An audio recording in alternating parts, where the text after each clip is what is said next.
सुरभि एक लड़के से प्यार करती थी। लड़का भी सुंदर सुडौल, अच्छा पैसा कमाता, पर उम्र में सुरभि से बड़ा था। बस इसी बात के डर से वो दोनों डरते रहते कि दुनिया को पता चल गया तो क्या होगा। लंबे समय से सुरभि और सूरज प्रेम में थे। दोनों ने निर्णय किया कि अब परिवार का रूप दे देना चाहिए। शुरुआत सुरभि के घर से की गई। सूरज को सुरभि ने काफी कुछ बता समझा दिया था पहले ही। अब बस परीक्षा की बारी सूरज की थी। सूरज मिठाई का डब्बा लिया और चल दिया सुरभि के घर। डोरबेल बजाई। सुरभि कब आई गेट खोलने आया। अरे आप आइए आइए, सुरभि ने जिक्र किया है घर पे आपके बारे में। आइए बैठिए, मैं पापा जी को बुलाता हूँ। सूरज बड़ी गहरी सांस लेते हुए सोफे पर बैठ गया, लेकिन नजर ऊपर उठाने की हिम्मत नहीं हुई। मन बहुत बेचैन था। इधर सूरज, उधर दरवाजे से झांकते हुए सुरभि। सुरभि के पिता जो कि मिलिट्री से रिटायर थे, बड़ी कड़ी आवाज में बोलते हुए, तो तुम हो सूरज? जी जी अंकल जी। सूरज की सांसें थमी जा रही थी। सुरभि के बारे में सोच सोच कर सूरज सुरभि से उम्र में बड़ा था, तो एक जिम्मेदार व्यक्ति की तरह उसका ख्याल रखता था। वो भी सूरज को पाकर सब भूल जाती थी। सूरज यही सोच सोच कर पागल हो रहा था। अंकल ने शादी से मना कर दिया तो भी मैं दूर रहकर सुरभि को संभालूंगा। उलझन में देखकर सूरज को सुरभि के पिता ने आवाज दी, सूरज कहाँ खोए हो? सूरज नजरों को नीचा किए बोला, नहीं कुछ नहीं अंकल जी।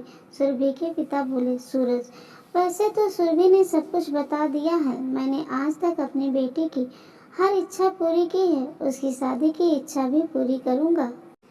पर बेटा, तुम दोनों में उम्र का फासला आगे चलकर कोई दिक्कत हुई तो तब क्या होगा? बस इसी बात से थोड़ा परेशान हो। तुम समझ सकते हो, एक बेटी का बाप हो। सूरज सोफे से उठकर सुरभि के पिता के पैरों के पास बैठ गया और उनके पैर छूकर बोला, मैं आपको वचन देता हूँ, अगर आप मुझे सुरभि की जिम्मेदारी देते हैं तो मैं कभी आपको निराश नहीं करूँगा। साथ ही अपना घर और जो भी चल अचल संपत्ति मेरे पास है वह सुरभि के नाम रहेगी। इसमें आप ऐसा नहीं सोचिए कि मैं पैसे से सुरभि को खरीद रहा हूँ, बल्कि मेरे घर का ये रिवाज है। अभी भी जितनी संपत्ति है वो मेरे पिता नहीं माता जी के नाम है। और हमारे घर एक नियम और भी है, अगर कोई लड़ाई झगड़ा करता है तो ऐसे में घर छोड़ के कोई जाएगा तो वो पुरुष होगा, महिला नहीं। और ये रिवाज आज से नहीं, मेरी परदादी के समय से चल रहा है। और एक बात मैं कभी वजह नहीं बनूंगा कि सुरभि की आंख में मेरी वजह से आंसू आए। सुरभि के पिता सूरज को गले लगाते हुए बोले, बेटा अब मैं निश्चिंत हूँ और बहुत खुश हुई जो दामाद के रूप में मुझे बेटा मिला।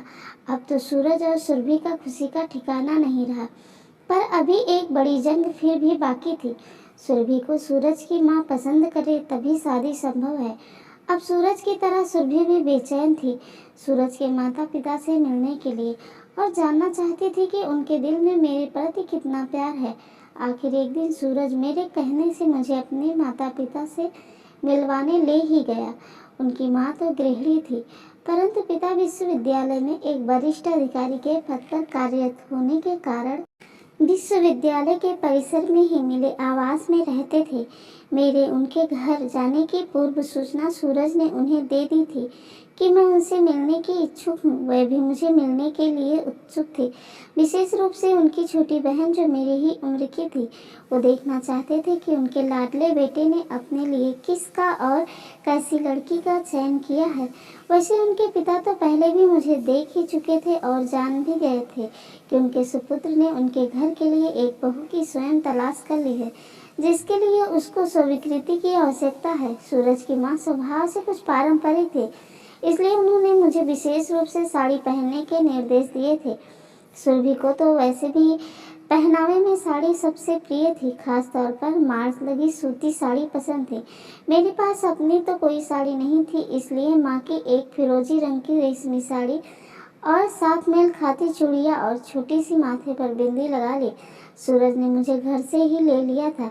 वैसे से जब से सूरज मेरी ज़िंदगी में शामिल हुए थे, लोकल बस पर आना जाना तकरीबन कम हो गया था। उनकी पूरी कोशिश होती थी कि मुझे बस पर जाने से रोकना। उनके घर पहुँचे तो उनकी माँ घर के बाहर बने बगीचे में धूप में बैठी थी। पूस की शीत का प्रकोप कुछ कम हो रहा था, परंतु शिवालिक की पहाड़ियों को स्पर्श करती शीत फिजाओं से चंडीगढ़ का आभामंडल अभी भी सर्द हवाओं से ग्रस्त था। मैंने पूरी शालीनता और संस्कृति को प्रदर्शित करते हुए उनके चरण स्पर्श किए और आशीष लिया। उन्होंने बड़े प्यार से स्वागत करते हुए बिठाया। मैंने देखा सूरज की माँ यद्यपि एक गृहिणी थी, परंतु तौर तरीके में और बातचीत में वो बहुत सरल और सहज भाव की थी। सादी और अच्छी वेशभूषा में भी उनका व्यक्तित्व किसी एक शिक्षित महिला से कम नहीं लग रहा था। देखने में वो बहुत रुआबदार लगती भी क्यों ना।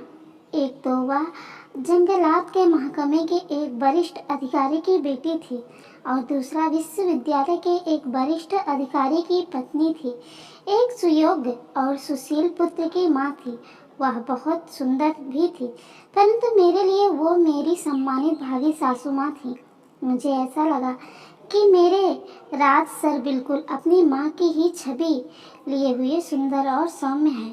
उन्हें घर में बाबा बेटा कहा जाता था। मुझे बिठाते ही उन्होंने अपने घर में कार्यरत नौकर को चाय नाश्ता देने के लिए कहा। उन्होंने मेरे साथ बातचीत करने के लिए अपने बेटे को कहा कि तुम जाओ, मुझे इस लड़की से अकेले में कुछ बात करनी है। उनकी बात सुनकर मुझे बहुत डर लगा कि कहीं हिंदी सिनेमाई सास की तरह वो मुझे सास से दूर रहने के लिए कोई प्रलोभन देने वाली तो नहीं है। यह सोचकर मेरे दिल की धड़कनें तेज हो गई। सच में अगर ऐसा हुआ तो मैं क्या करूँगी?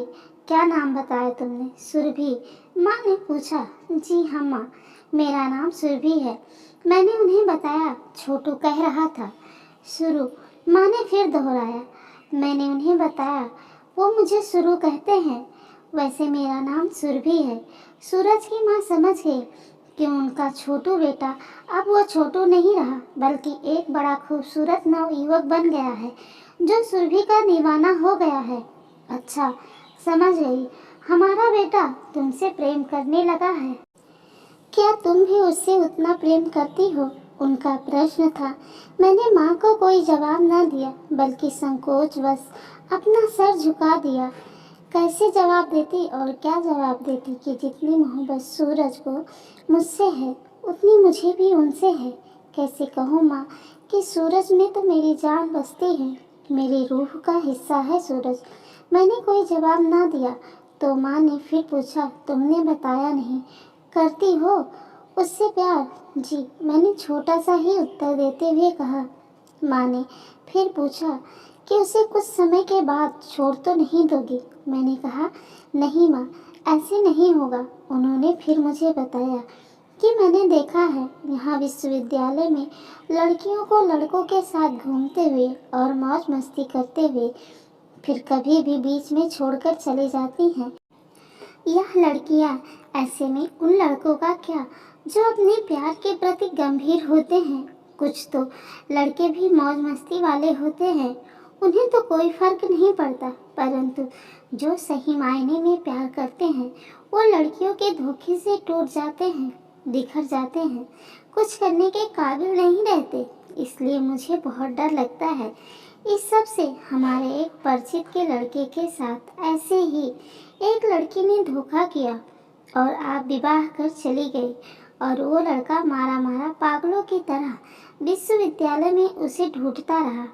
मैं सूरज की माँ के डर और मातृत्व की भावनाओं को भलीभांति समझ गई थी। उसी समय मुझे नम्रता का ख्याल आ गया। उसने भी तो यही ही किया था जो माँ कह रही हैं। लाली वीर जी का उदास चेहरा और उनकी आंखों से भावुकता बस छलकता दर्द मेरी आंखों के सामने घूमने लगा। कल तक मेरे माँ पिता का भी तो यही डर था। चाहे बेटा हो या बेटी, दोनों ही सूरत में भावनात्मक चोट दर्दनाक ही होती है।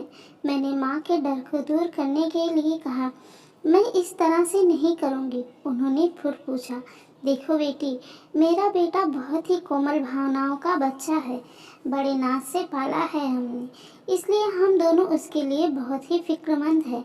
मुझे तुम बहुत पसंद हो, हमें अपने बेटे की पसंद से कोई इनकार नहीं है। बस एक डर है जो मैंने तुमसे साझा किया है और कुछ नहीं। तुम मुझसे वादा करो कि तुम मुझे छोड़कर नहीं जाओगी, प्यार में धोखा नहीं दोगी। जी माँ, मेरा वादा है आपसे, मैंने कहा। और उससे शादी करना चाहती हो? माँ ने पूछा। जी, मैंने शर्म से सर झुकाते हुए कहा। इससे ज़्यादा मैं कुछ भी ना कह पाई। मैंने उठकर उनके चरण स्पर्श किए।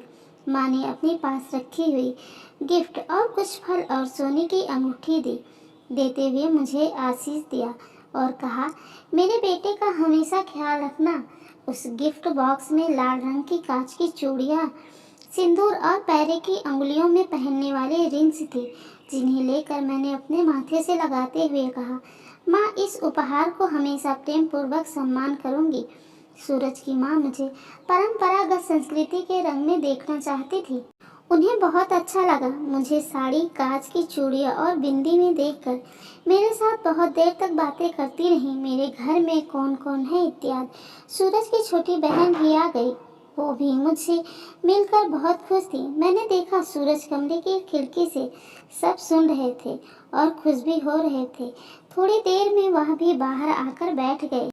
कहानी अच्छी लगी हो तो प्लीज़ लाइक, शेयर, सब्सक्राइब करना ना भूलें। आप सबका बहुत बहुत धन्यवाद सब्सक्राइब और लाइक करने के लिए।